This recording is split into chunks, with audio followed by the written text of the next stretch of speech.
Hello students, hope you all are fine and safe at your home. As you know, the problem is increasing day by day and we don't know how long this lockdown can be. So being in modern world with full of technology, let's make the best use of it. So from now onwards, you will be getting online lecture regularly. Today I will start the chapter admission of a partner. Okay? Introduction. An existing partnership firm may take up expansion, diversification of the business. In that case, it may need managerial capital or additional capital. ठीक है, जब एक partner firm में enter करता है तो वो क्या लेकर आता है? कैपिटल. और ओल्ड पार्टनर्स न्यू पार्टनर को एडमिट क्यों करना चाहते हैं? वो इसलिए चाहते हैं कि उनकी फर्म को एक्सपेंड किया जाए, डाइवर्सिफाई किया जाए, ठीक है, आगे तक लेके जाया जाए, जिसके लिए उन्हें और एक्स्ट्रा एडिशनल कैपिटल की नीड होती है. तो ये डिसाइड करते हैं कि क्यों ना एक न्यू पार्टनर अपनी फर्म में एडमिट किया जाए. तो जब एक partner when a partner is admitted to the existing partnership firm, जब एक पार्टनर आपकी एग्जिस्टिंग पार्टनरशिप फर्म में एडमिट करता है तो उसे बोला जाता है it is called admission of a partner. According to the Partnership Act 1932, a person can be admitted into partnership only with the consent of all existing partners unless otherwise agreed upon. क्या कहना चाह रहा है? Partnership act 1932 ये कहता है कि person जो भी आएगा वो सभी पार्टनर्स की कंसेंट से आएगा. सभी पार्टनर की रजामंदी होना बहुत ज़रूरी है. अगर किसी एक भी पार्टनर को प्रॉब्लम है तो उसकी परमिशन के बिना वो पर्सन फर्म में एंटर नहीं कर सकता. At the time of admission of a partner some of the points to remember are as follows. ठीक है, first of all we have to calculate the new profit sharing ratio and sacrificing ratio. Reevaluate the assets and liabilities, accumulation of profit or losses, resources distribution, calculation of goodwill, partners capital account, adjustments. So first of all, we have to calculate the new profit sharing ratio. When a new partner is admitted, he requires his share of profit from the old partners. ठीक है, old partner से क्या करता है? कुछ share acquire करता है, जिससे क्या होता है? This reduces the old partner shares of profit. पुराने पार्टनर क्या हो जाता है? रिड्यूस हो जाता है. तो उसे कैलकुलेट करने के लिए केसेस है. Case number 1, old partner old share is given, new partner share is also given.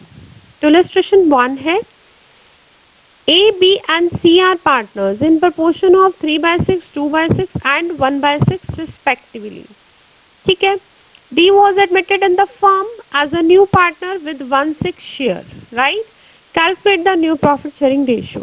Question क्या कह रहा है आपको कि ओल्ड पार्टनर्स की ओल्ड रेशियो गिवन है, that is 3:2:1. D was admitted in the firm, D आया है 1/6 शेयर लेकर, राइट? तो अगर वो 1/6 शेयर लेकर आया तो क्वेश्चन में हमें सिर्फ दो ही पॉइंट गिवन है. एक तो हमारे पास ओल्ड पार्टनर्स की ओल्ड रेशियो गिवन है, दूसरा हमें न्यू पार्टनर का शेयर गिवन है. ठीक है, तो अगर D 1/6 शेयर लेकर आया है तो रिमेनिंग पार्टनर्स का शेयर कितना होगा? 1 - 1/6 दैट इज 5/6. तो A, B, C 3/6 multiply 5/6, B 2/6 multiply 5/6, C का शेयर 1/6 मल्टीप्लाई 5/6. D का शेयर तो हमें गिवन ही है 1/6. तो उसके बाद हम क्या कर लेंगे? इनकी रेशियो कैलकुलेट कर लेंगे. Case number 2, old partners old share is given, new partner share is also given. इसे स्टूडेंट्स मैं अपनी लैंग्वेज में रेशियो सेंस बोलती हूँ ताकि आपको क्वेश्चन को देखकर समझ में आ जाए कि किस तरह से ये आपको कौन सा केस गिवन है, क्योंकि ये क्वेश्चन जो है आपको 4 मार्क्स में भी आ सकते हैं, शॉर्ट आंसर्स क्वेश्चंस में.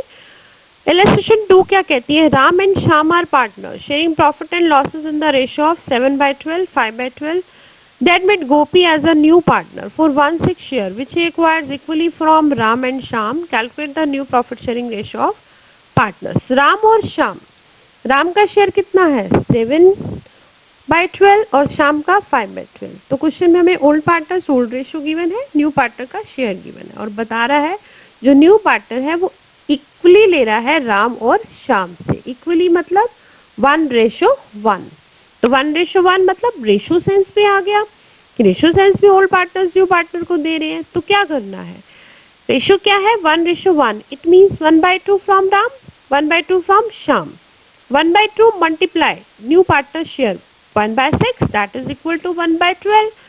Then Sham 1/2 multiply 1/6 is equal to 1/12. Fine. Therefore, Ram new share after surrendering 1/12 in Gopi favor. तो गोपी ने क्या करा, राम ने क्या करा गोपी के लिए, अपने ओल्ड पार्टनर्स अपने ओल्ड शेयर में से 7/12 माइनस 1/12 शेयर दे दिया। किसको, गोपी को, राइट। श्याम ने कितना दिया गोपी को 5/12 माइनस 1/12। इसी तरह गोपी ने क्या करा, रिसीव किया राम और श्याम से 1/12 प्लस 1/12, उसको मिला इसलिए हमने प्लस किया, right, is equal to 1/6। After that we have to calculate the new profit sharing ratio. Case number 3। Case number 3 कहता है in mild sense upon sense. Upon sense में आपको गिवन होगा, तो क्या कहता है, राम और श्याम है, उनकी ओल्ड रेशियो गिवन है 7:5। अब मोहन आ रहा है, मोहन लेकर आ रहा है 1/6 share which he takes 1/24 from Ram 1/8 from Shyam. Upon sense में है, डायरेक्ट बता रखा है कि राम कितना दे रहा है श्याम कितना दे रहा है। डायरेक्ट ओल्ड पार्टनर्स के ओल्ड रेशियो में से डायरेक्ट राम का शेयर 1/24 लेस कर देंगे, श्याम का कितना है 5/12 माइनस 1/8 डायरेक्ट लेस कर देंगे और ये डायरेक्ट ही मोहन की शेयर में ऐड हो जाएगा 1/24 प्लस 1/8। ओके, और उसके बाद हमारी न्यू रेशियो निकल आएगी राम श्याम एंड मोहन की। Case number 4। केस नंबर 4 की आइडेंटिटी क्या है, that is the word given us surrender और सेक्रीफाइस, राइट। सरेंडर्स क्या कहता है, A and B old partners है, रेशियो उनकी है 3:2। A new partner C is admitted. A surrender कर रहा है 1/5 of his profit in favour of सी।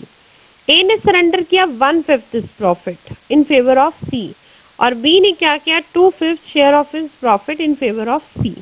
ठीक है, तो अब आप क्या करेंगे, जो ए ने सरेंडर किया है 1/5, ठीक है, और जो ए का ओल्ड शेयर है 3/5, दोनों को क्या करेंगे multiply, 1/5 multiply 3/5 is equal to 3/25, right. Then B ने कितना किया सरेंडर 2/5 और बी का ओल्ड शेयर कितना है 2/5, तो मल्टीप्लाई करके इज इक्वल टू 4/25। अब ये जो डायरेक्ट होगा 3/25 4/25, हम क्या करेंगे, ए बी की ओल्ड रेशियो 3/5 माइनस 3/25, राइट, और बी 2/5 माइनस कितना दे रहा है 4/25, डायरेक्ट माइनस करके, और सी को मिल रहा है 3/25 प्लस 4/25। ये बात आई होप आप समझ रहे होंगे कि प्लस क्यों कर रहा है न्यू पार्टनर, क्योंकि उसे मिल रहा है पैसा, राइट, तो शेयर मिल रहा है। तो उसके बाद क्या निकल कर आएगी, new profit sharing ratio and sacrificing ratio. Understood है, जब एक पार्टनर एडमिट करेगा तो ओल्ड पार्टनर अपना कुछ शेयर क्या करेंगे, सेक्रीफाइस करेंगे। तो एडमिशन के केस में हम कौन सी रेशियो कैलकुलेट करते हैं, sacrifice ratio, that is old ratio minus new ratio. So, illustration is that A, B and C are partners sharing profit in the ratio of 5:3:2. They admit D into partnership. The new profit sharing ratio of partners is 3:2:2:3. अब old ratio भी given है, new ratio भी given है, हमें formula भी पता है, हम सिंपल अप्लाई कर लेंगे old ratio minus new ratio. But problem कहाँ आती है, कुछ स्टूडेंट्स क्या गलती करते हैं, वो ये मिस्टेक करते हैं कि जैसे डी है, डी आया और हमें न्यू रेशियो में तो सभी पार्टनर्स की न्यू रेशियो दे रखी है, चाहे वो ओल्ड पार्टनर है चाहे वो न्यू पार्टनर है, ठीक है। तो स्टूडेंट सोचते हैं जब ओल्ड पार्टनर में 5:3:2 है, 3 पार्टनर्स की है, तो न्यू में 4 है, तो टोटल न्यू में 3 का करना है या 4 का करना है। स्टूडेंट क्या करते हैं, ABC का ही ले लेते हैं न्यू रेशियो, लाइक 3/7 ले लेंगे, जैसे 3:2:2 तक काउंट कर लेंगे, 3/7, 2/7, 2/7, दैट इज रॉन्ग। आपको न्यू रेशियो 4 ही पार्टनर्स की लेनी है, चाहे वो ओल्ड है चाहे वो न्यू है, तो 3/10 ही शेयर रहेगा, राइट। तो इस चीज का ध्यान रखेंगे, सिंपल फॉर्मूला अप्लाई करेंगे, old ratio minus new ratio. Class एक इम्पॉर्टेंट थिंग, आज हमारा फर्स्ट लेक्चर था एडमिशन ऑफ अ पार्टनर का। देखिए जहां जहां पे भी आपको प्रॉब्लम आ रही है आप उसे नोट डाउन करते जाएंगे अपने प्रैक्टिकल क्वेश्चंस की। वैसे तो आपने इसे +2 में किया हुआ है, आई होप इसे आप इजीली और अच्छे से समझ पाएंगे। फिर भी जैसे जैसे जो जो आपकी प्रॉब्लम्स आती हैं आप उसे नोट डाउन करेंगे, ठीक है। आप मुझे क्या करेंगे, after the ending of the chapter आप मुझे अपनी सारी प्रॉब्लम डिस्कस कर देंगे कि मैम ये प्रैक्टिकल्स हमारा नहीं निकला है, ठीक है। तो मैं चैप्टर फिनिश होने के बाद एक डाउट क्लियरिंग सेशन का चैप्टर बनाऊंगी, उसमें आप सभी की प्रॉब्लम्स को क्या करूंगी, एक्सप्लेन करूंगी, ठीक है। आई होप आज का लेक्चर आपको क्लियर होगा। Thank you so much, take care.